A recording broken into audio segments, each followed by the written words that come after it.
الحمد لله نحمده ونستعينه ونستغفره ونؤمن به ونتوكل عليه ونعوذ بالله من شرور أنفسنا ومن سيئات أعمالنا من يهده الله فلا مضل له ومن يضلله فلا هادي له ونشهد أن لا إله إلا الله وحده لا شريك له ونشهد أن سيدنا ومولانا محمدًا عبده ورسوله أما بعد فأعوذ بالله من الشيطان الرجيم بسم الله الرحمن الرحيم النبي أولى بالمؤمنين من أنفسهم وأزواجه أمهاتهم وقال النبي صلى الله عليه وسلم لا يؤمن أحدكم حتى أكون أحب إليه من والده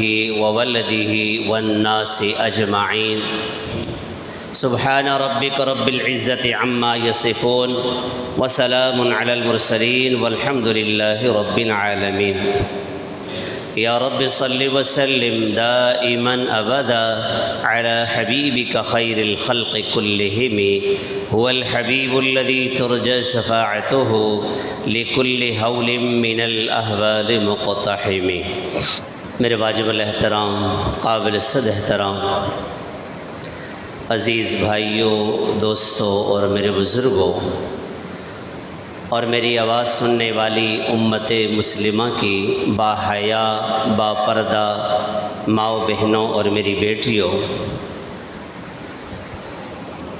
حضور پاک صلی اللہ علیہ وسلم ساری کائنات میں سب سے افضل ہیں، سب سے اعلیٰ ہیں، سب سے بالا ہیں۔ اللہ جل شانہ نے اپنے محبوب صلی اللہ علیہ وسلم کو بہت بڑا مرتبہ اور مقام عطا فرمایا ہے۔ حضور پاک صلی اللہ علیہ وسلم سے محبت اور عشق یہ عین ایمان ہے۔ جس کے دل میں حضور پاک صلی اللہ علیہ وسلم کی محبت نہیں، وہ مسلمان کبھی نہیں ہو سکتا۔ ایمان والوں کے دل میں حضور پاک علیہ السلام کی محبت یہ ایمان کی علامت ہے۔ کسی سے محبت کی جاتی ہے تین وجہ سے۔ ایک وجہ تو یہ ہے کہ جس سے محبت کی جا رہی ہے اس میں کوئی کمال ہو۔ ایک وجہ تو یہ ہے کہ اس کے پاس حسن و جمال ہو، اور ایک وجہ تو یہ ہوتی ہے کہ یہ مشکل وقت میں کام آئے گا۔ بلغ العلا بکمالہ کشف الدجا بجمالہ حسنت جمیع خصالہ صلوا علیہ وآلہ۔ اگر کسی سے محبت کی جائے کہ وہ بڑے مقام والا ہے، بڑے کمال والا ہے، تو پھر حضور اس کے سب سے زیادہ حقدار ہیں کہ حضور سے محبت کی جائے۔ اس لیے کہ اللہ نے اپنے نبی کے بارے میں فرمایا ہے وَرَفَعْنَا لَكَ ذِكْرَكَ، اے میرے نبی ہم نے آپ کے ذکر کو بلند کر دیا ہے۔ اور ہمارے نبی اتنے کمال والے ہیں کہ اللہ نے ساری کائنات میں سب سے عظیم مرتبہ، مقام، رفعت، بلندی اپنے نبی کو عطا فرمائی ہے۔ میرے محبوب آقا کو اتنی بلندی عطا فرمائی کہ اللہ نے ساتوں آسمانوں سے اوپر اپنے سامنے بلایا، فَكَانَ قَابَ قَوْسَيْنِ أَوْ أَدْنَىٰ۔ اللہ کے نبی اتنے بلند مرتبہ ہیں، اتنے کمال والے ہیں، تو اگر کمال کی وجہ سے محبت کرنی ہے تو پھر حضور سے محبت کی جائے کہ ہمارے نبی کے برابر کوئی نہیں ہے۔ ہمارے نبی کے کمالات اتنے زیادہ ہیں کہ ہمارے نبی کے کمالات تک کوئی نبی بھی نہیں پہنچ سکتے۔ اگر حسن کی وجہ سے محبت کرنی ہے تو حضور اس کے زیادہ لائق ہیں کہ حضور سے محبت کی جائے۔ اس لیے کہ اللہ کے نبی کو اللہ نے وہ حسن عطا فرمایا ہے کہ ایسا حسن اللہ نے کسی کو عطا نہیں فرمایا۔ ساری کائنات میں سب سے زیادہ خوبصورت، حسین، جمیل، محجبین اللہ نے اپنے نبی کو بنایا ہے۔ اسی لیے حسان کہتے ہیں وَأَحْسَنَ مِنْكَ لَمْ تَرَ قَطُّ عَيْنِي وَأَجْمَلَ مِنْكَ لَمْ تَلِدِ النِّسَاءُ خُلِقْتَ مُبَرَّأً مِنْ كُلِّ عَيْبٍ كَأَنَّكَ قَدْ خُلِقْتَ كَمَا تَشَاءُ وَأَحْسَنَ مِنْكَ لَمْ تَرَ قَطُّ عَيْنِي، میری آنکھ نے آپ سا حسین دیکھا نہیں۔ کسی کے دل میں خیال آتا تو اور سوچتا کہ حسان نے نہیں دیکھا، کسی اور جگہ پر کوئی حسین ہو تو حسان نے اس کا جواب اتنا جلدی دیا وَأَجْمَلَ مِنْكَ لَمْ تَلِدِ النِّسَاءُ کہ میری آنکھ نے نہیں دیکھا۔ اس کا یہ مطلب ہرگز نہیں کہ کہیں اور حسین ہو سکتا ہے۔ میرا دعویٰ یہ ہے وَأَجْمَلَ مِنْكَ لَمْ تَلِدِ النِّسَاءُ، میرے نبی جیسا حسین و جمیل کسی ماں نے جنا ہی نہیں ہے۔ حضرت سمرہ رضی اللہ تعالی عنہ ایک مرتبہ چاند کو دیکھ رہے ہیں اور میرے محبوب کے چہرے پر دیکھ رہے ہیں۔ کسی نے پوچھا کہ کیا دیکھ رہے ہو؟ فرمانے لگے کہ 14ویں کے چاند کو دیکھ رہا ہوں کہ یہ زیادہ حسین ہے یا میرے محبوب آقا کا چہرہ زیادہ حسین ہے۔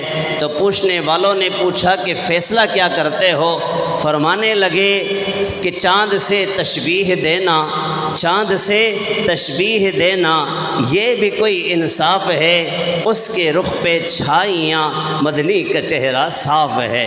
اللہ نے اپنے نبی کو اتنا حسین بنایا۔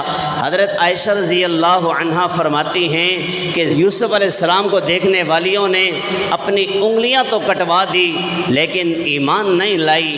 اگر میرے محبوب کے چہرے کو دیکھ لیتی اور اپنی جانیں تک بھی قربان کر دیتی۔ اللہ نے اتنا حسین بنایا۔ اگر حسن کی وجہ سے محبت کرنی ہے تو ہمیں پھر حضور سے محبت کرنی چاہیے، اور اگر محبت اس لیے کی جائے کہ بھئی مشکل میں کام آئے گا، کل قیامت والے دن اللہ کے نبی صلی اللہ علیہ وسلم اپنے امتیوں کی سفارش کریں گے، شفاعت کریں گے، کتنا مشکل وقت ہوگا کہ سارے پریشان ہوں گے، سارے پریشان ہوں گے۔ نہیں، آج میں کسی کا سوال نہیں کرتا، آج تو میں صرف اپنا سوال کرتا ہوں۔ آج تو مجھے اپنی فکر پڑی ہوئی ہے۔ تم نوح علیہ السلام کے پاس جاؤ، لوگ نوح علیہ السلام کے پاس جائیں گے کہ کرۂ ارض پہ نبی بنا کر اللہ نے سب سے پہلے آپ کو بھیجا ہے، اور آپ اللہ کی بارگاہ میں گزارش کریں کہ اللہ تعالیٰ حساب کتاب شروع کریں۔ نوح علیہ السلام بھی کہیں گے اللہ نے مجھے دعا کا موقع دیا تھا تو میں نے وہ ایک دعا یوں کی کہ یا اللہ میری قوم میری بات نہیں مانتی، ان پر عذاب مسلط فرما۔